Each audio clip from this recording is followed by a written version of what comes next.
Ladies and gentlemen, get ready to embark on a journey like no other. Welcome to the Glum Lot Podcast, your go-to destination for a unique blend of recovery and discovery. I'm Brett. And I'm Mark. And in this podcast, we will endeavor to create a safe and uplifting space for our guests and listeners to share their stories with sincerity and a touch of humor.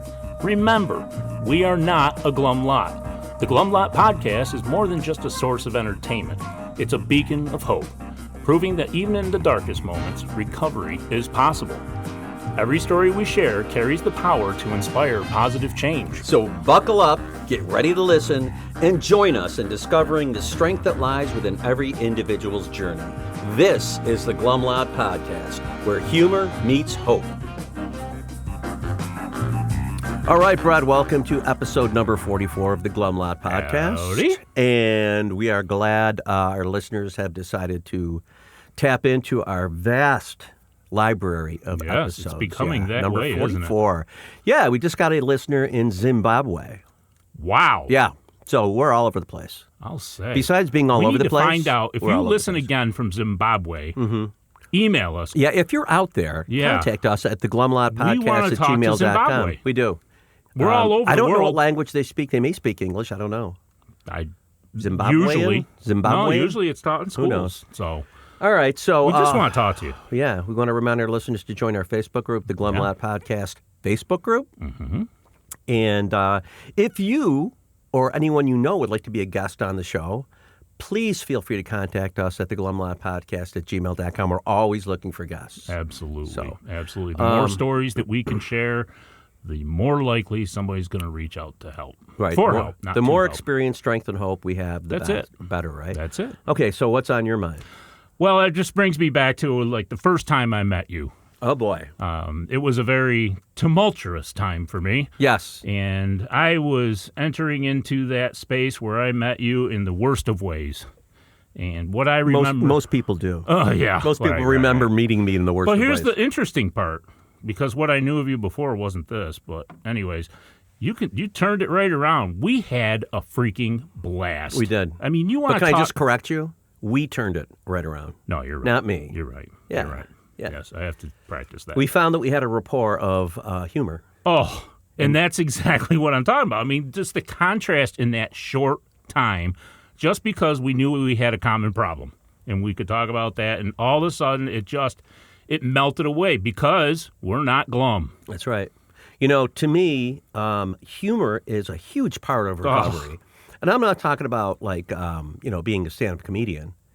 But we bust balls, we exchange war stories and laugh about them. People could hear, and I'd love to have some outtakes for when, right before we're recording, or even right after we're recording. Our guest is sitting here and is already in awe of our silliness, but it's just a great medicine. It's just a great medicine. It is a great balm for our our worries. Wow. Yeah, BALM. Think about that. A salve, if you will. Oh, a salve. An ointment? Yeah, an ointment. Now we're getting a little too... I went right to bag balm with that. But anyway, good stuff. So we have a guest today that is going to be a balm for your sobriety. He is the balm. Yes. Yeah. He's the balm. Yeah. Without further ado, let's welcome Mike. Another Mike!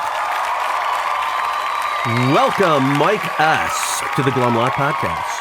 Good to be here. Good. We're very glad to have you here. Yeah. And let's start with your sobriety date. March 29th, 2002. Okay.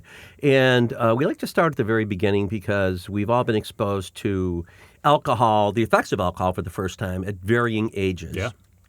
Do you remember your first experience with the effect of alcohol? All the details. The very first time that I drank and got drunk and got sick was when I was in like 7th grade. Okay. My brother had an apartment. I went to his house. I was supposed to go to a junior high dance, but I never made it. I got drunk on Schaefer beer and ended up throwing up and sleeping in it pretty much all night. And then I got up, cleaned up. He took me home, and my father asked me, "So how was the dance?" I said, "Oh, it was great, Dad." Oh, my gosh. They go, why do you smell like vomit? Yeah, right. No, I don't know. My brother made me get cleaned up first. He says, "I'm not getting in any trouble for this one." Yeah. Do you remember the feeling of getting drunk? At first, I loved it. It made me feel like was a bunch of guys who were a lot older than I was. Yeah. And I felt pretty comfortable hanging with them and drinking. And I was probably drunk after 3 or 4 beers. Heck yeah, that's probably why you didn't go to the dance anyways, just to be able to hang out with the big guys, right? Probably. Or I just got really drunk and got sick. And forgot about it. Yeah. Right. So from that, so you're like, what, 12 or 13 years old? Yeah, that was probably 68, 69. Okay. Yeah. So at that point, are you thinking about doing it again? At that point, no. You were done. I was done. I didn't like that feeling. Bad experience. Yeah. So I didn't really dabble around with anything until I had gotten into my mid-teens, probably 14, 15 years old. Yeah. 16, got into smoking pot. Mm-hmm. We used to, a lot of my guys used to huff Carbona. What the hell is that? This is a new one. I'm going to learn something new today. So Carbona is a spot remover. I do know that. Okay. So the inhalants, We used to do that. We used to do that and lighter fluid. Now, how would you guys huff? Paper bag or sock or plastic bag. Put like paper towels in the bottom of it. Soak them spray up. it in there. Just go to town on it. You know, it's funny, but I remember getting high off of lead paint when I was little. We can tell. And how fucked, that's pretty fucked up. We can tell. Yeah. And doing that shit is so bad for your brain in every way. I've told people many times, of all the drugs and alcohol that I've drank and done in my life, that's probably the biggest regret I've got. Yeah, because I don't know. What effect does that give you? It's almost like tripping. You are like fucked. It's almost knocks like, you on your ass. Yeah.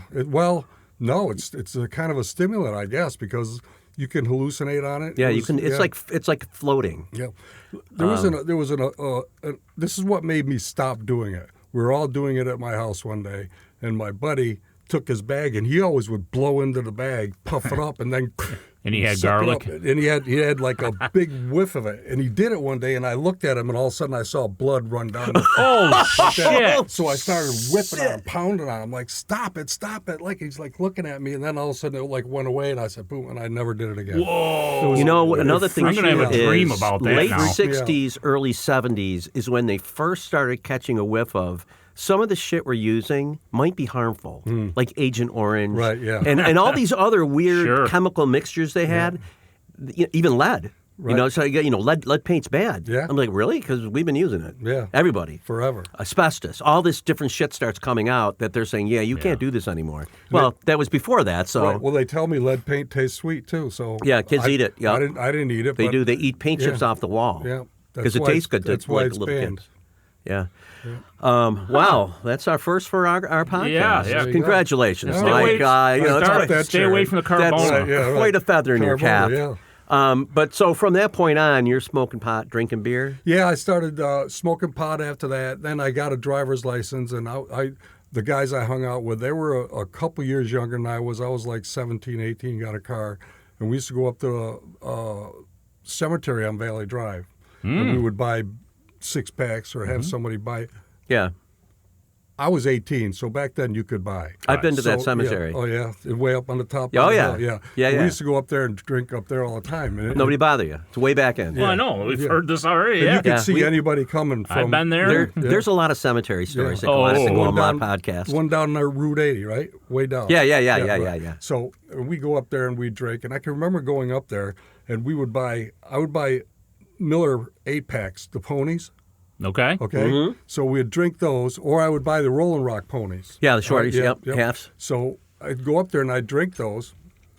But when I first started really drinking, an 8-pack, I would give like 4 of them away. Yeah. Because I couldn't drink it. Right. But by the end of that summer, or middle of the end doing of that your summer, own 8-pack? I was doing it. Beer is very filling. People would ask me, say, let me have a beer. No, buy your own fucking beer. Beer is very filling, but you do grow a tolerance in your stomach for that much size. Yeah. Oh, my God. You do. Yeah. Because when I first started, I drink like 1 or 2 of those Miller ponies, and I'd be like, oh, my God, I'm so full, I can't drink.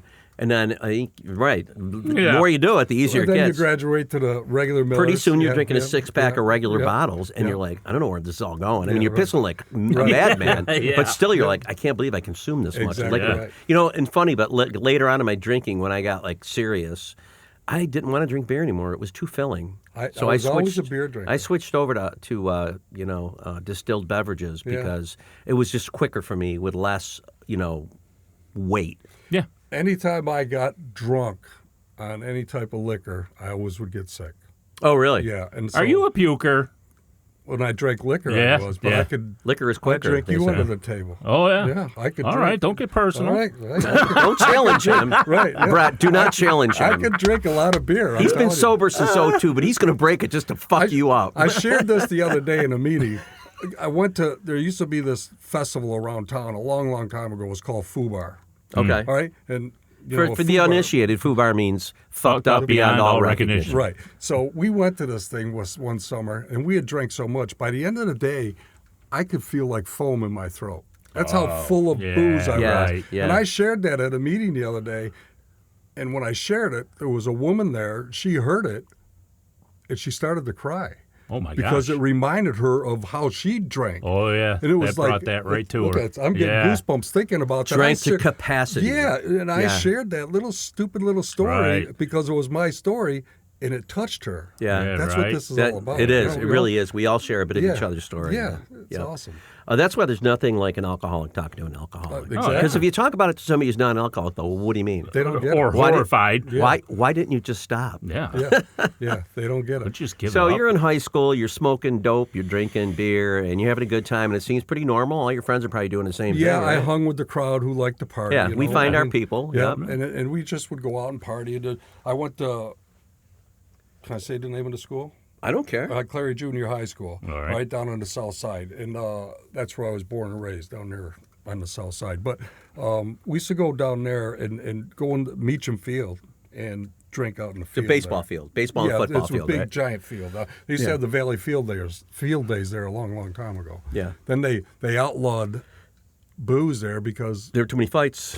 I remember them. All the I used to time. go there too. All the time. And there was Yeah. always fights. Yep. Rip-roaring Yeah. fights, brawls. Yeah. 10 against 10 Yeah. type Nice. stuff. yeah, it wasn't a It one-on-one. was. Yeah, right. It was, a you know what, brawl. it was funny. I remember the exact field days he's talking about. And field days are notorious for the beer tent. Oh, yeah. And later on in the night, cops had to come. Mm-hmm. But in this one, I particularly remember there was like a 10-on-10 running brawl. And when I say running brawl, I mean these guys were literally running and fighting at the same time while the cops were kind of coming after them. It was brutal. Like a mosh pit for real. Oh, it was insane. And I'm like, blood and I am not a fighter. No, me And I'm either. like, I got to get out of here. I just was. sit on them. When I was younger, I was a fighter. Were you? Yeah. I'd start stuff.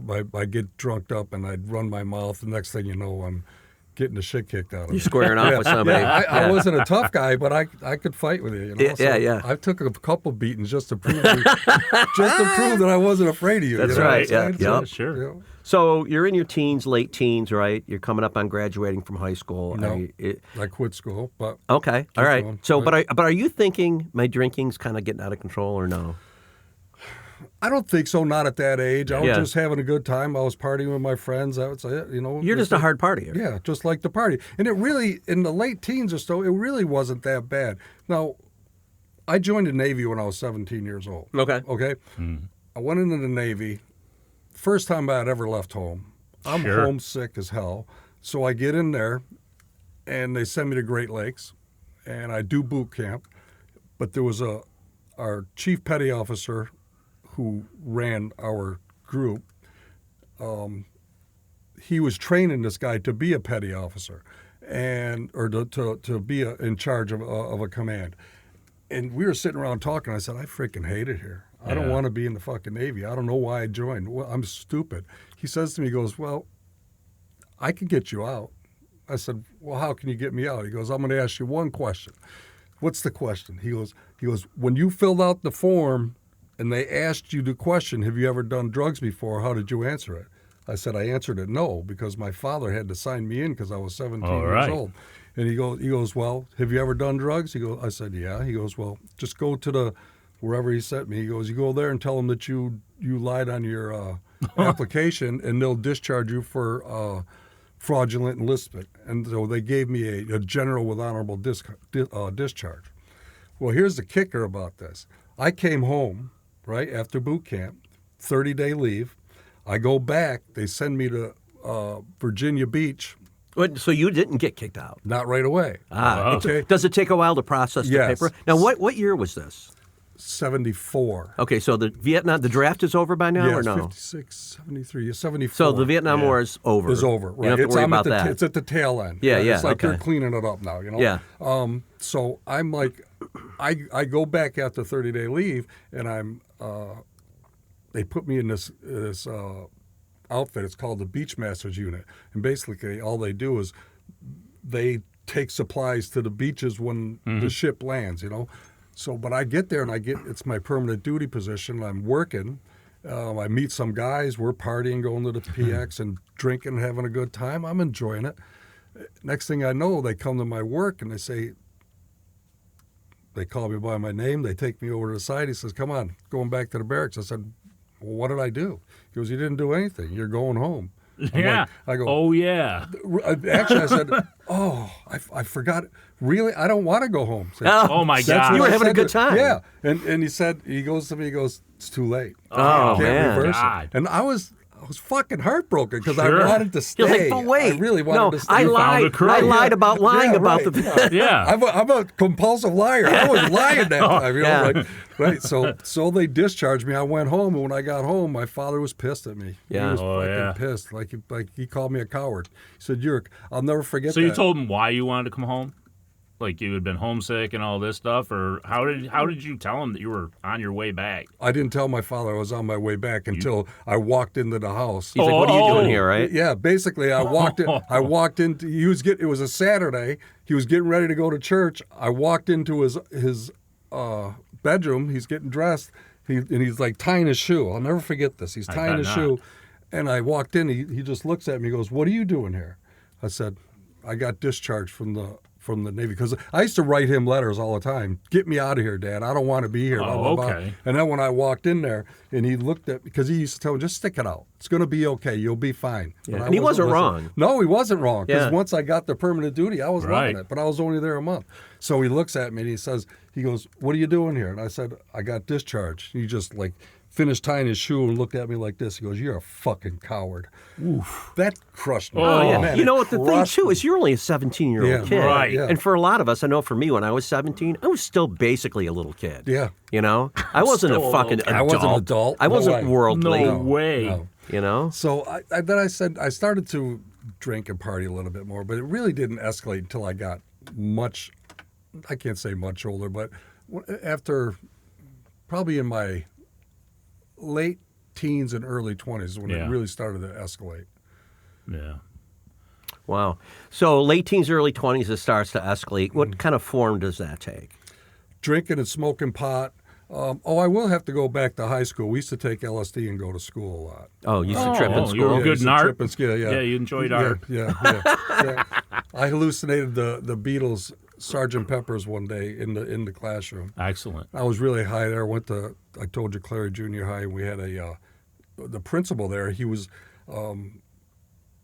we had a substitute teacher one day, and she comes, we're out of control, all right? And where I went to school, they had this PA on the wall, pushed a button, and they called the office, said, "Could you send the principal down here?" So they send him down there, and he comes in. Now this guy, anybody who went to the school is going to know exactly who I'm talking about, what his name was. He had a bulldog face, and we used to call him Bulldog. All his jowls would hang down. Yeah. And he walked really slow, and he comes walking in, and he goes, "Quiet down in here." And I'm tripping, all right? And then all of a sudden I look, I go, "Oh, my God, it's Mr. So-and-so." And I'm starting to panic. Oh, Yeah. If you've ever done right, LSD right. before, You know don't you want can go. that. You can go from a great trip to like freaking A bad out. trip, Yeah, quick. Yeah. And I looked at my buddy. His name was Jim. I said, "Jim, I'm going to tell him I'm tripping." He goes, "Don't do that." He goes, "Don't do that." I said, "I'm going to tell him."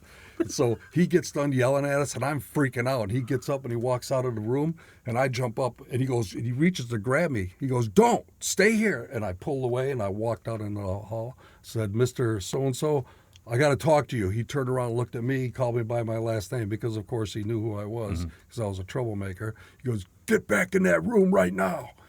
And I stopped, and I turn around, and I walk back in the room, and my buddy was sitting there. Thinking that you told him. Yeah, no, he saw me walk back in with this look on my face. He goes, "What happened?" I said, he told me to get back in the room. So I sat down and I just minded my own business. I was just regathered my thoughts and got it together. Got your shit together. Yeah. It was wow. weird. And you survived. I survived it. Yeah. Now somebody told me later, if you would have told them that, they would have taken you away in an ambulance. Yeah, and they would have strapped you down. They would have put you into the fucking mental. And they would have held you down. Then you would have freaked out. God only knows what that would have done. Right. You know? So that was just it ended up working one out. of those adventures. So, but my drinking really started to kick up in my early 20s, probably. You drinking every day at this point? No, but every time I drank, I was getting loaded up. Yeah. We would go. Still drink in the cemetery. We start going to bars. Used to do a lot of the bars down on the south back side. then the age was 18. 18. Yeah. Right. Now, So were you still chasing the fun, or was there other stuff going on? No, it was just the chasing fun. Yeah, Yep, that's still all. I going don't think that that's a long time ago, but I don't think that I was addicted to it, or if I had that craving where I wanted. I just enjoyed doing it. But you're drinking for effect. I'm drinking for effect. Yeah. I'm not drinking to. It's not social. No, I'm not. I'm going to get fucked up. This is what we do. Right. Yeah, we get drunk and we smoke pot, and then we whatever else, and then I would dabble around and like. Whatever was available. Well, yeah, it was kind of like a garbage head. But I would go through trends. Sometimes I would go through. I'd get into speed. I would do speed for several months, when everybody got it. Then we get into Quaaludes and go into totally different directions, or Valiums, and do things like that. I used to like the barbiturates or the downers and then drink on them. It just knocked the fucking shit out of you. Yeah. And it was like... It was numb. Yeah, right. Yeah, It was like... And I did that for a while, off and on. I never got addicted to it. I don't know why. I mean, because I've done my share of them. Yeah. But, so booze was always your number one? Yeah, that was always that always started everything. Right. It was the gateway. Right, exactly. It was a gateway drug. So I'm guessing at some point. Now, do you have employment at this point? Yeah, I've always been in the automotive field. Okay. When I was 17, 18 years old, before I went in the Navy, or was it after I came home, I worked at a gas station downtown, pumping gas and doing minor repairs. Yeah. And then I got into the automotive parts business because my father was a parts manager in the city. And at a local GM dealer. So I ended up getting a job in the parts business, and I worked out. Yeah. Where I've been involved in the parts department as either a counter person or a manager right up until March 15th when I retired. Okay, so you're able to hold a job down while you're doing all this. Yeah, no matter what, you get up and go to work. Pretty common. Yeah. I lost Very one common. job because of drinking. Okay. One job when I worked at a Pontiac dealership. Your Pontiacs aren't even around anymore. No, Pontiacs, Oldsmobiles. They went bye-bye. They're all gone. Yeah. So I worked at a Pontiac dealership down on Hiawatha Boulevard. It's not there anymore. Because there's no Pontiac. But I called my boss, and I'm going to be late, or I'd show up late because I was drunk from the night. Or whatever, yeah. But I always went in, and I can tell you, once I got there, I busted my ass, and I did a good job. So they knew you were a good worker. Yes, I was really good. But your tardiness was a bit... Yeah, it was a problem. causing a little bit of a problem. And then we got this new manager who didn't put up with it. And one day I called him up after showing up late several times during that month. He says, "Don't even bother coming in, Mike." Ouch. I said, "What do you mean?" He goes, "Don't bother coming in. We'll talk about this on Monday." What do you talk about? What? Whether I have a job or not? He goes, "Yeah, whether you got a job." So, you know who the fuck you're talking to? I know. So I got right in my car. You need me. Yeah, right. I drove down there, still fucking hungover. I walk teach in, him a I go to lesson. work, and he comes out of his office. He goes, "What are you doing here?" I said, "I'm working, Don." He goes, "I told you I'll talk to you about this on Monday." I said, "No, let's talk about it right fucking now." I called out my boss, and I started arguing back and forth with him. And then finally I said, "Are you firing me?" He goes, "Yeah, you're fired." I said, "Oh, you fucking kidding me?" And now I'm, who do you know who I am? Yeah, So now I see This place will not last without Oh, them. no. I saw the general manager walking down through the middle of the tune shop. him up, too. So I did. I walked right out there. His name was Ron. I said, "Ron, Don just fired me." I came at me and I gave him the you whole believe spiel. it? And he goes, "Well, if he says you're fired, you're fired." So then I went off on him. Started fucking screaming. The whole shop stopped. Where's the owner? Yeah, right. So just so everybody knows, the next day that place was no longer existed. That's It right. was burned to the ground. No, it went out of business. That's right, because they fired you. It's like every beer joint that I stopped going to. Yeah, I'm boycotting you. Yeah, right. Oh, yes. But that's what happened, and they told me to get out. But I will tell you, I made amends to him. Did you? The owner. I never saw the parts manager guy, but I ran into the owner or the general manager at a golf outing, and I went over to him. Ron, do you have a few minutes? He goes, sure, Mike. And I explained to him, and I said, but I've been in recovery for a few years now, and I was way out of line. He goes, you know what? We all have our problems now and then, Mike. And then I run into him at the Wegmans every once in a while. I'll see him. I haven't seen him in a while. I think he moved to Florida, but he would come to me. Mike, how are you doing? How's things going? You know, people really do respect a heartfelt amend. Yeah. They really do, you know. I know that, they tell you, you got to know who to make an amend to and who to just leave it alone. Right, So sure. that was great. Yep. So you lose this job, you get another job. So I obviously. got a job right away. But at some point, do you get to the point in your life where you're like, oh my God, this is getting to be getting off the rails. Did you get any DWIs or anything like that? Three of them. Three of them. Oh, that's Okay. not bad. DWIs I had. Probably could have had 8 or 9. Yeah. There was twice in one night I was pulled over and they didn't ticket me. And we ended up, the cop gets me out of the car, does the sobriety test, and apparently I passed. And he let me go. I drove up, this is in some town east, and I went there, and I left there, and I went to another town closer to home, and as I was going through there, the first guy was a trooper, state trooper. The next guy was a sheriff. He pulled me over, and he didn't ticket me either. Jeez. It happened several times in my drinking career where I've been pulled to the side of the road, and they never gave me a DWI. Yeah, it happened to me too. You know? Yep.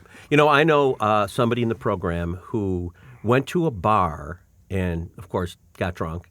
And they were going to a bar that was literally less than a block away, but they decided to drive there so their car would be there. Right. They got fucking stopped in a half a block and got a DWI. Oh, Half a block. Well, there's my people God. that get DWIs sitting in their They haven't even left. driveway. Or Yeah. they're sitting Oh, in yeah. their driveway I know that, passed yeah. out. Or sitting in the bar parking lot, Right. Yep. right? Because the As long as bartender your calls keys them are in and the goes, you can't ignition, let this they can guy get you. drive. That's Right. it. Yeah. So, but after your first DWI, do you go to court? Do they suggest that you be evaluated? I went to evaluation. They put me in like this class that I had to go to, and they tell you about the perils of alcohol and what it'll do to you. And they showed movies. I remember seeing this one movie where this guy who was struggling with a bad alcohol addiction. He was in like an infirmary or something. Yeah. And he was sitting outside, and he had no shirt on, or the shirt was open. And you could see his heart Beating pounding through his chest. But I mean, not just, it was like protruding. Yeah. It was like a scared straight type of a Yeah, movie yeah, they were yep. showing us, you know? Yeah. And it worked, right? Yeah. Until I got home. Yeah, right. But yeah, and I went to those Yeah. classes.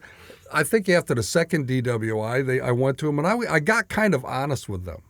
I kind of told them that I drink this much. I didn't tell them exactly what I drink, but I admitted to drinking often. Yeah. You know, I told them that.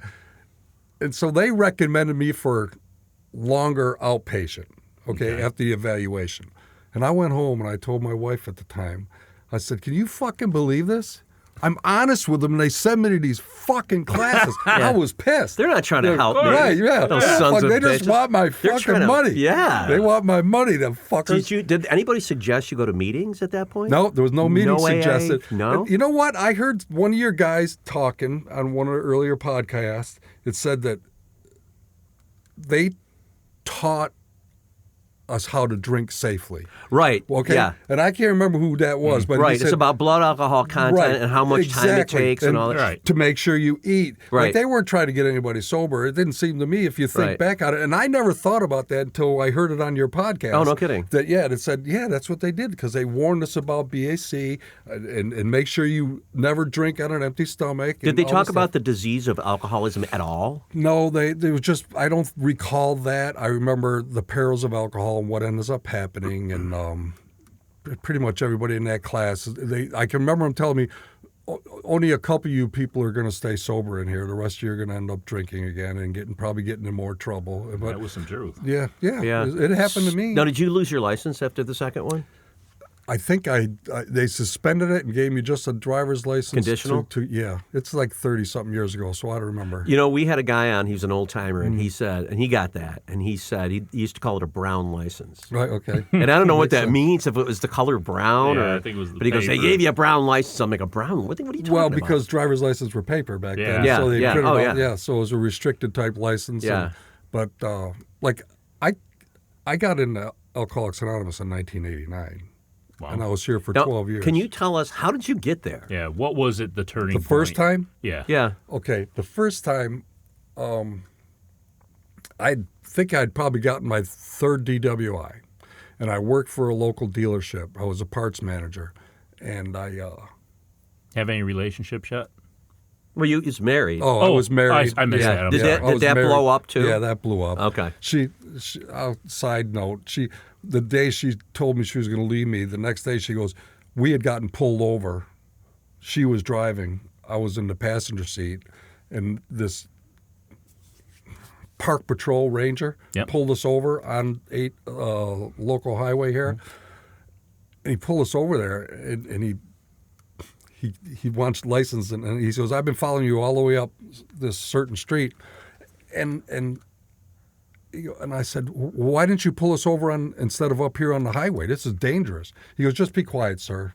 Okay, fuck you. Yeah. So what happened? So he turns around and goes back to the car, and I get out of the car. Oh, and, this is good. Yeah, God. and my wife, she was my wife at the time. She goes, "Don't you get out of this car? Get back in the fucking Yeah, car. right, Back in the exactly." And she's like grabbing me. Now, and I was like, had yeah. she been drinking? No, because Oh. she may have been pregnant. Okay, Okay, so she so wasn't drinking. you guys are going to drive away Right, yeah, if you don't get out of the I car. don't get out of the car. So I get out of the freaking car and I go to it. And when I walk over to his car, I look and it says Park Ranger? Park Ranger or something, for the state. You're a little out of your jurisdiction Yeah, there. that's what Smokey. I said to him. I said, "What? You're a fucking park ranger. You can't do this." And he's like, He can. "Get back in your car Yeah. right now." And See? all of a sudden, a trooper pulls up behind him. And he gets out of the car. He goes, "What's going on here?" I said, "This guy's a fucking park ranger. He's trying to give me a ticket, but he's giving me a hard time about this shit." He goes, "Well, he can. He Yeah. has more jurisdiction than I do in this state." I go, "What?" He goes, "Yeah. Park rangers have full can control go anywhere. anywhere." And Yeah. so I'm like, he goes, "You should get back in your car." So what ended up happening is they put me back in the car because I gave him such a hard time. It was a company car, and they towed the car and gave us a ride home. And Nothing unmanageable about any of this. And so did they give your wife a ticket? I don't know what. Just for being I don't with know him. what they did. I don't know what they did. I don't know why they towed the car, but they towed the car. Well, here's the thing with the cops. You don't fuck with them. No. You don't. You keep your mouth shut. You let them do their thing. And if they're wrong, you want to take them to court. But to give them shit is always a mistake. Right. Not advised. Yeah. And always stay in the car. Yeah. And always do what they learned tell that. you to do. Yeah. You know? You're not going to win. I see some of these videos on Facebook and things like that, and it's like they're arguing with them. I'm thinking, just shut up. Yeah. Shut And every up. lawyer in the world will tell Right, you yeah, that. right. Just- Do not talk. Right. Just do what they tell you to do. And don't resist. Because as soon as you walked away, they go, "What the fuck is this asshole?" Right. Let's Should we get him some for shit. resisting arrest? What should we do to him? Yeah. Let's really fuck his life. That's up, right, exactly. But Yeah, you don't did. want that. And I can't remember why they impounded the car, and I don't think they gave her a ticket. They may have given me a ticket, but I don't really remember. So did you have to explain that to your work? No, because they towed it to a body shop that I used to do a lot of business with. Oh, so they knew you. And I called them up. I said, Heads up. my car got towed there last night. He goes, "That's yours?" And I told him the story. He goes, "Just come down and get it." So he Oh, didn't charge me man. for it or nothing. So Nice. no report. I'm sorry. So you get that third DWI, and so your wife splits. yeah, she's long gone. And so you Yeah. how does the idea of AA come into your life? Well, after the third DWI, I was here's another work incident. I was out drinking all night, never went to bed. Went to work, got to work. It was payday. I'm the boss. I have to be there to hand out checks. It is payday because that's my job. You know? So I get there and I'm fucking still drunk. And I remember walking around the corner, and one of the guys that worked for me comes around the corner, and I bumped into him with my coffee. Splash all over him. He looked at me. He's a big guy. He looks at me like, if you were my boss, I'd fucking pound you right now. He just had that look because it was hot coffee. So I couldn't work. I ended up going upstairs. We had a loft where we stored big box parts, and I fell asleep. They woke me up at noon, gave me the checks. I handed them out, went to lunch. I probably had a hair of a dog. Yeah. Went back to work, went back up there, went to sleep till 4, whatever it was, and then I got up and I went home. Monday, because that was like a Thursday or Friday, now I had my son that weekend.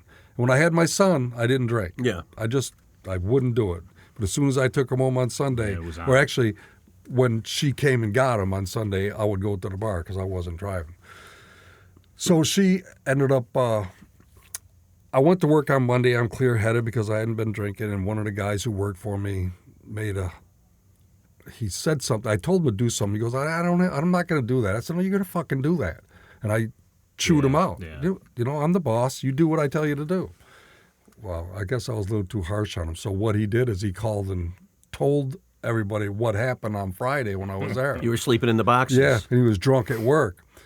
And they knew because they had already taken my demo away from me after I got the DWI. Oh, the demo car that you got to drive because you worked there. Right. The free car, so, Right. So they knew that I drank. It wasn't a big surprise. They've seen me at Christmas parties. You know, they know. You know. Yep.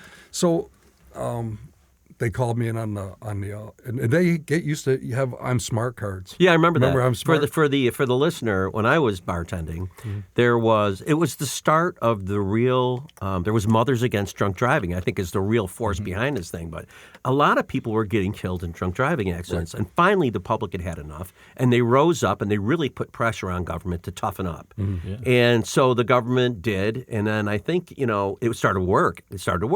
So there was this group called I'm Smart, and it was kind of like an Uber before its time, but only for drunks. So you could call from a bar and say, I'm drunk and I don't want to drive home. They would come with 2 people. Yep. Right. They would drive you home either in your car, and the other guy was like a chase vehicle, or I think they would drive your car and you would go with the other guy, whatever. I see. The bar that I worked at, I'm Smart came in and gave us a seminar as bartenders about dram shop liability, which is the liability you have as a server. Right. You serve somebody, if you overserve them, You're liable. and they get drunk and kill somebody, they're going to come to you and go, well, what happened? Right. And they can fuck you up. Right. So they were like, we're going to give you each 5 free I'm Smart passes. If you have somebody that's really drunk, please offer them one of these, and talk about it. They wanted a little press, and I'm like, that's a great idea, And actually, just to I wanted to just jump into your story a little bit. That's right. I got one story. There was a guy when I was bartending. He came to the bar. He walked in, and it was very busy. And I didn't really notice him too much. He came in with a suit on, and he had a white shirt that was unbuttoned. He didn't have a tie on. And I didn't really realize how disheveled this guy was, but he sat down and he ordered a drink. And within a minute, his head was just down on the bar. And it was a really busy night. So I looked over. I'm like, the hell's this guy doing? Is he dead? Right. So I shook him. And he was like, and I look, and there's like blood on his shirt. Oh, damn. And I get a real good look at this guy. I'm like, this guy is inebriated. I don't know how he even got in there. And so I took his drink away, and I'm going to leave him there for a minute, take care of what I got to take care of. And it was close to closing time anyway. So closing time comes, and one of the waitresses who I was friends with comes over, and I'm like, I got to get this guy a ride home, So I'm going to call a taxi, but I said, can you figure out where this guy lives, if he's got a wallet? So she goes in his coat pocket, pulls his wallet, we get his address. And this guy, we got out of him that he was driving a Mercedes. Well, this guy was a really wealthy guy, and he was in medical sales. And he was driving a company car that was like this tricked-out Mercedes. And I get his keys, and I call a cab, and the cab comes, and I walk him out. And I'm doing this guy the favor of a lifetime. Sure. So he doesn't kill a family, but I'm also taking care of my dram shop liability. And he refuses to get in the cab. And he's arguing with me. I'm not getting that fucking cab. Give me my keys. And he snatches them out of my hand. He starts walking to his car. He's like, if you get in that car, I'm calling the police on you. And so sure enough, he's like, fuck you. So I called the police. And oddly enough, they were right across the street in a Burger King. Right. The guy was there within 60 seconds. Right. And I'm like, that guy's drunk. I called him a cab. He's super hammered. He's trying to drive home. Well, the cop went over and just said, if you stick the key in the door, I'm arresting you and taking you to jail. And so then the guy was like, get in the back of the cab night. and drove home. And the next day his car was gone. So I know he came back and got it. Right. But I'm like, what a liability. Or it got towed. Yeah, or it got towed. I don't know. But it was just like, and that was all in the realm of the I'm smart thing. And I didn't think to use the I'm smart thing. I just wanted to make sure the guy didn't kill anyone else. Honestly, I didn't care if he killed himself. And that's what the boss said to me. When here's the deal. When I got the DWI, that third one, when I went to work the next day, I went in and I gave the general manager the keys of the car. He goes, he gave this puzzled look on his face. I said, I got a DWI last night. He goes, Jesus. He goes, all right, anybody get hurt? Blah, blah, blah. I said, no, I just got a DWI. So later that day, the owner comes in and asks me what happened. And I told him I had a DWI last night. And he got really pissed at me. He says, you have an I'm Smart card in your wallet. Why didn't you use it? Yeah. And I'm like, I'm thinking to myself, well, the reason I didn't use it is because I'd be using it every fucking night. Right. It was limited. That card was good for one time. Wow. But no, we had unlimited. You did? All the managers had unlimited I'm know that. Smarts. Yeah. Oh, my It God. wasn't like, because I could They must use have it. really known something. That's a good employee perk. But they gave it to Yeah. all the managers that drove a demo. Okay, Well, so that it makes makes sense. Yeah, Makes sense. He didn't want any issues with it, so it was good. But I knew that I didn't tell him that, but the thought process in my head was I'd be using it every night, Joe. Right, I'd be on a first-name Yeah. basis with all the Right. drivers. Yeah, right. That's Oh, how it God, was. Mike's here. And so- Mike, do us a favor. Let us drive you to the bar and Right. pick you Yeah, up. In we'll fact, pick let's you just up. make this a standing Yeah. appointment. Yeah. What time should we pick you up tonight? Yeah. We'll be there Right. too, don't worry. So good. So you lost your car. And so at what point and how do you get into AA?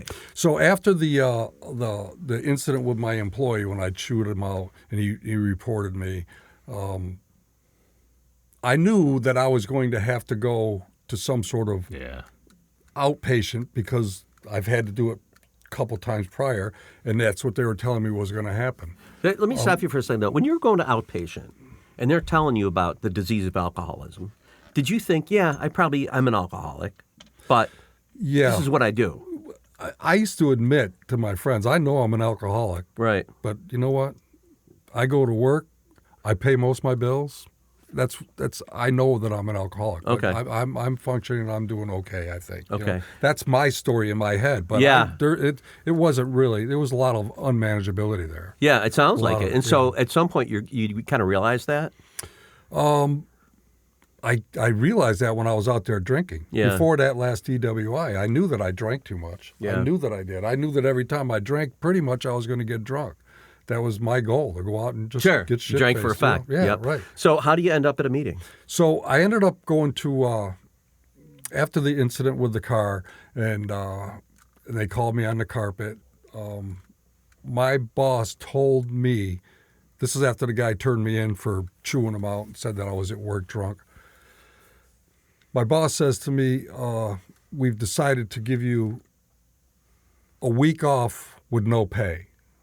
And I'm like, we're not going to fire you, but you're going to get a week off with no pay. I said, look it, and this is my boss in charge of all the parts manager. I said, Tom, I'm telling you right now, if you send me home on my own, I'll drink all week.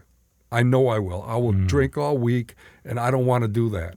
All right, so couldn't I just come to work, and you guys don't have to pay me? Just please let me come to Wow. work. That's what I said to Yeah, him. so you know something. I know. Yeah, I know. You know yourself at this I know. point. Yeah, I know, and I know that this drinking put me in a jackpot here where I'm like, it's put up or shut up. Okay. Yeah. And plus, they've been talking to me. My lawyer's been telling me this stuff, and all my buddies at the bar were telling me that, they're going to send you to meetings, and they'll probably send you up to that clubhouse that you go to right now. That I go to. He said they'll probably send you up there for meetings, and so I just So they all knew something about AA. the guys in the bar. Yeah. yeah, Yeah. Because a lot of them probably went through the same process Yeah. as I have. So I'm talking to my boss, and he says to me, I go, I know I'll go home and I'll drink, and I'll just drink all week long. He just looked at me. He goes, Mike, why don't you seek some help? He said that to me. Yeah. And I'm telling you right now, it goosebumps me because that was like my very first spiritual awakening. There you go. I heard it. I fucking heard it, Yeah. you know? Right. Because my wife left me. I was drunk a lot. I had a lot of problems with DWIs, and that never scared me. But the thought of losing my income and losing my job, because that was always drilled into my head from my father, you go to work. I don't care how much you drink. You get up and go to work the next day. If you're going to be drunk, get a good night's sleep so you can sleep it off. That was never, I never got the message from him like, you drink too much. Yeah. You always say, plan your drinking so you get a good night's sleep so you can go to work. So now you're hearing the truth from someone, and you know it's true. And I know it's true. I know it's true. So do you seek out a meeting? Yes. I believe my very first meeting, now if we can back up just a quick. In 1981, I went to jail. I did a year in jail. For DWIs or? No, for a sale of a narcotic. Okay. Yeah. So, but I was a minimum security prison. But anyways, we used to go to the meetings there. In jail? Saturday night meetings. It was a minimum security. They bring these guys in from a local town, and they'd come in and be a speaker's meeting. Yeah. And they'd tell their story, this and that. So you knew a little bit. Yeah, so a little. And here's the funny part of it, that I share this with people. They would get done telling their story. They'd get up, we'd go up, shake their hands, thanks for coming. They'd leave, we'd go back to the barracks, and I'd sit there and say, what a bunch of fucking losers these guys are, right? Right? That's what I would say to them. They can't drink. But then I'm thinking, I'm in jail. But they got in their car and went home, and I'm in jail. So who's the fucking loser here, Yeah, right? that's crazy thinking, right? So that's where my really first taste of AA was, but it was just there because I didn't want to sit in the barracks on a Saturday night. Yeah. So then I knew I was going to have to go to the meeting, so I ended up going up to a local clubhouse that I go to. Did you just walk into your first meeting? I walked in alone? there. It was a 5:30 meeting. Yeah, I walked in there. Did you raise your hand and say, this is my No, first and that's it. So here's the weird thing about that. Uh-huh. And this is why when I ever chair a meeting, they ask the question, is there anybody here for their first contact with AA? Well, I wasn't because I had been to one. Is anybody coming back? Totally misunderstood that question. Okay, I'm like, well, everybody must be coming back. I didn't raise my hand. So that's why now when I ever chair a meeting, does anybody had a drink since their last meeting? A clear-cut question. Right. Because it confused me. Right, because coming back, that confused me. If you left, you're coming back. I never raised my hand. Yeah. So I never really had a first step meeting. And then I was around for like 12 years. So you come into AA, you go to that meeting, and you get it, right? It's starting to make sense to you? You think you need it? I know I need it. Are you putting the drink down? Or are you kind of dabbling? No, I stopped. Oh, you did? I fucking stopped. Did you get a sponsor? No, not right away. Start working the steps? No.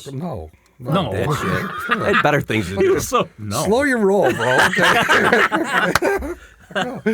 You managed to not drink for 12 years? Oh, no, I'm talking, when I first got there, I got a sponsor. Shit. Eventually. Eventually. When I first got there, all I did is sit in there and like wait for the noise to quiet down, and I didn't understand anything what was going on. All I knew is that, and plus I was doing a lot of outpatient. Okay. I had been doing some outpatient. Yeah.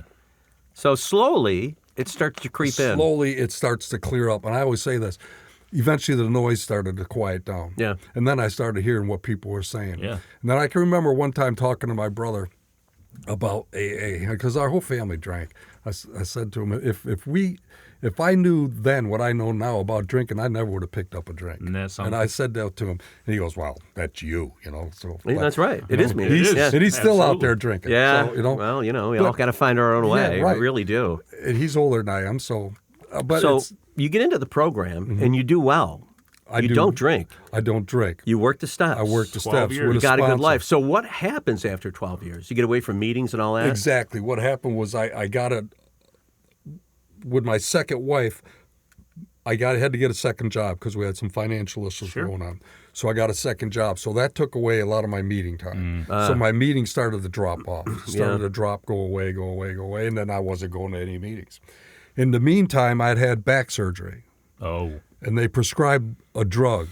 And I don't remember what it is, but it might have been Vicodin or something. Or Oxy something, right? You know, and remember I told you. You like the downers. I love the downers. Oh, that's right. So they gave them to me, but I wasn't going to take them because I know how I am. How you are. But one day I was I was in some pain, and I was out of work.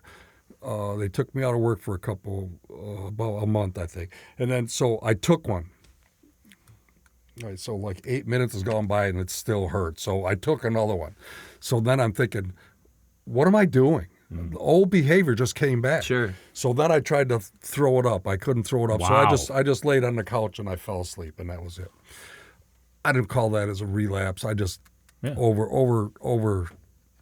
over-medicated myself. Right, yes. Yeah. So, but then eventually, because I wasn't going to any meetings, I wasn't talking to anybody in AA, and I stopped praying, and I was drunk in my head, and then I ended up going out to dinner with a cousin who came to town, and we were all at this bar, and everybody started ordering drinks. I said, you know what, I'll have a glass of White Zinfandel. Starts out innocently enough. I don't even drink fucking wine, okay? Right? But everybody else is ordering wine, so I say, yeah. Mike, you're so classic. I know, right? Fuck. It's like, so I drank it and I got shit-faced, okay? Yeah. Shit-faced. So you didn't have just the one. No, I was shit-faced. And then I'm under control, I think. Well, I got this, because I said to a guy in the bar one time, I said, yeah, I spent like 12 years in AA. I got this. I know I could control drink. But I couldn't, because every time I was drinking, I was getting loaded. But I wasn't drinking like I used to. It was occasionally, like on the weekends or something. We could have a couple beers or go out and drink this and do that. And with my wife, I would drink wine just so that I can do this sophisticated. Then one day I said, fuck this. Yeah. Give me a Budweiser. And I went back to And the you're King back. of Beers, Yeah, and that's man. where it was. And he's back. And then we got in this big fight, big argument about something one day. It was like World War III at my house. My cousin was in town. And what ended up happening was she left. And she said, you need to get this together. So on Easter Sunday of 2002, I went back to the local clubhouse that I go to. Did you raise your hand and say, I'm coming back? Yeah. Wow. And I cried like a baby. Yeah. And all my friends, they all knew. Yeah. Like they came and they hugged me. And, How long had you been out? 4 months. Okay. 3-4 months. Yeah. Were you scared to go back a little bit? Like you were No. on your way down, or you knew? I after knew that amount of because time I'd that been was to good? enough coming back meetings that Yeah. I knew that I needed to be there. And I called a friend of mine who was a really good friend of mine, and I called him up. I said, Yeah. John, I've been drinking. He goes, I know. Yeah. Yeah. He goes, I know. Yeah. So he goes, all right, I'll meet you, and I'll meet you down there, and we'll go to the meeting. You can raise your hand. And I did. And it was like, Yeah. guys, I'm telling you, it was like, Yeah. Whole relief. I'm back. Yeah. I'm fucking back. Back home. Yeah, and that was in March. And then the following year, this is the thing that gets me. And I ended up getting a sponsor. He's passed now. But I got a sponsor, and I would beat myself up bad. Sure. And he said, How could look, I do that? you Put need down to the bat. Huh? Put down to bat. Yeah, it's like he said, you need to forgive yourself. If you don't forgive yourself, you're never going to hear You're this shit doomed. again. Yep. You're never going to hear Yep. what's being said. He goes, you know how to stay sober. You stayed sober for a long time. You just stopped doing the things that keep you sober. You didn't forget any of this stuff. You just stopped doing it. So let's start doing it again. Yeah. So we went through the steps again, and it helped me so much. The biggest thing that bothered me, like our annual get-together we have out there. Yeah. I went there. And Yeah. And so it came to the time where they do the countdown, Yes. and I'm like, I'm Yeah, feeling for like, the uninitiated, the countdown is they go through the years and they have people stand up. Yeah. Anybody got, so-and-so, anybody Yeah, and got everybody's so-and-so. clapping at the same time. Yeah. And they get to Mike, and everybody, they think he's, oh, there's Mike. He's got 19 years or 18 years, right? 12, would have been 12. 12, Yeah. okay. And Yeah, so, but 13. you say, no. Yeah, no. Well, then I just stood there, and I kept telling him, this is getting to me. And he said, don't worry about it. You're sober today. That's You've right. been sober for this period of That's all time. any of us coming got. back. That's all you do. Go through the I always feeling. kid with people. I'm 68 years old. So I always tell people I've been sober for 34 of my 68 years with a little hiccup in the middle. Yeah, That's yeah, all. right. Yeah, right. that's what I The always kid 4-month about cough. that. They say, Sure. Yeah. No, you're 22 years sober, Mike. So don't try to bullshit. Well, our good friend Mike R says, I've been coming to AA for, 36 years or something. He goes, I think he just got 10 years. Yeah. Right? You know? Yeah. He bounced in and out, man. And, I bounced in and out when I first came in. I had another friend of mine used to say that. He goes, I've been coming around here for like 15 years and I'm still in early recovery. Yeah. So because he just couldn't get it. The important thing I always say is at newcomer meetings, the important thing is keep coming back. Right. You go out and drink, keep coming back. Right. That's right. You're unhappy as shit. You're white knuckling it. Keep coming back. Right. If you keep coming back, eventually you're going to be successful. Keep getting to AA until AA gets you. That's right. And you keep coming back. You get involved with it. You participate. You get a service job, and you help people. Let people help you. Right. I mean, I went through a stage where I didn't have a sponsor. All right. After my one sponsor died, I had one, and I didn't like him, and then so I just said, "To hell, I don't need a sponsor. I got a lot of time, man. You talk to you, or I'll talk to you, or I'll have a good close bunch of friends." And the topic of sponsorship came up one day, and I shared that. I don't have a sponsor, but I have a group of men here to help me out. And after this meeting, a friend of mine, Ted, he catches me outside. He goes, "Come here." Well, what? He goes, "You need to get a fucking sponsor." I said, "I don't need a sponsor, Ted." He goes, you're not doing it right. He goes, "What you're doing is you're going to 5 different guys and telling them your problem, and whatever one gives you the answer you want, that's the one you're going with. You're shopping for your fucking answer." Now, is this Ted S? Ted W. Oh, okay, because we have a Ted on here. No. But he said, "You need to get yourself a sponsor, someone that'll hold you accountable." It made me think, like, well, maybe you got something here. Because this guy had 40-something years in. And so I asked the guy to be my sponsor. He's been my sponsor since. Wow. Awesome. And I go to him, and now, he helps me. You sponsored people, too, yes, right? I got a couple guys right now. Nice. Excellent. Nice. Excellent. But they've been through the steps, and I just help them, and we're like, they call me with their issues and problems. We share our experience, strength, and hope with each other, and that's what it's all about. I mean, I always say that it's like the basic formula for Alcoholics Anonymous is one drunk helps another. AA number 3, that picture that you see on the wall. Yep. That's what the AA man to on me the bed is. too. Yeah, right. Yeah, that's what I mean. Yeah. That's what I love. We had a bunch of our friends just came back from Founders Day, and for people out there who either don't know AA that well or don't know it at all, the AA was founded in the early 30s by Bill Wilson and Bob Smith, Dr. Bob Smith. Yeah. And the first real one-on-one AA meeting happened in Akron, Ohio. And when you go to Founders Day, it's the anniversary of AA. They actually go to Dr. Bob's house. They go to the Firestone property where the house was that they actually met in. And, you can tour these places, and they have a huge meeting. Went there last year.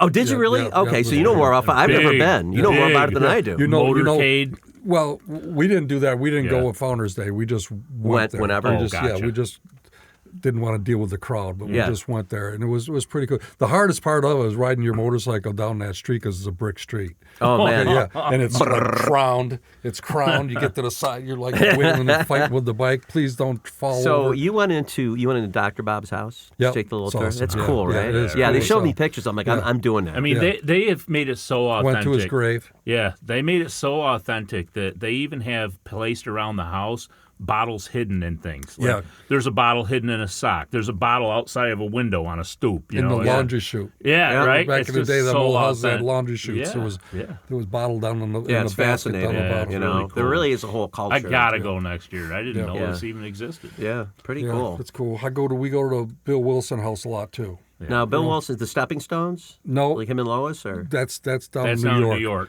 Bill Wilson is in Vermont. Yeah. Oh, okay, So that's where he is. So the house, the childhood home. Yep. That's pretty cool. Yeah. We used to Stepping go there. Stones is where he actually wrote, right? Yes. Yeah. He had a little cabin type thing, or a little like a. Yeah, and shed. AA is not a cult, but we do love our history. Yeah. And the funny thing is like it still works exactly the same as it did with Bill and Bob. One alcoholic talking to another. Well, when something has the capacity to change your life like it has ours, you respect it. Listen, read Bill's story. Yeah. The nomenclature is like the 1935s, the way they spoke back then. Yeah, it is. Okay? It is. Right? And it's weird because I picked up that one term, got myself into a jackpot. I used to say that all the time because you get yourself in a jackpot. You know what else they used to say? Get tight. Yeah, you used to get tight. That means get drunk. Right. But when I heard get tight, I'm like, what? Right. Yeah. And you can listen to it. And that's why I think that this fellowship is God-given. I certainly do, because all the stuff that they wrote about back then, you can read it today, and people can read it, and you'll see their heads Especially nodding. when you read it They're together. Your head's nodding. It's like, Yeah. I get that. The words might be a little bit different, but the message is the same. It is. Absolutely. It's awesome. Yeah. Well, Mike, we've come to the end of our time, and we're so glad you came in to talk to us. And share your experience, strength, and hope. And until next time on the Glum Lot Podcast, I'm Mark. I'm Brett. And I'm Mike.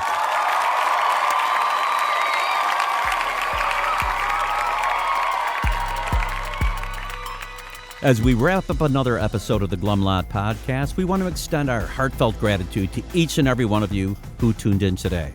Navigating the path to recovery from alcohol and other substances is a journey filled with challenges, triumphs, and self-discovery. Remember, we're not affiliated with Alcoholics Anonymous, but we're here to provide a safe space for open conversations about the complexities of recovery. Your stories, courage, and resilience inspire us and our listeners alike. If you or someone you know is on the transformative journey, know that you're not alone. Join us next time as we continue to explore the diverse facets of recovery. Until then, stay strong, stay connected, and remember that each day is a step towards a brighter, sober tomorrow. Thank you for being part of the Glum Lot community.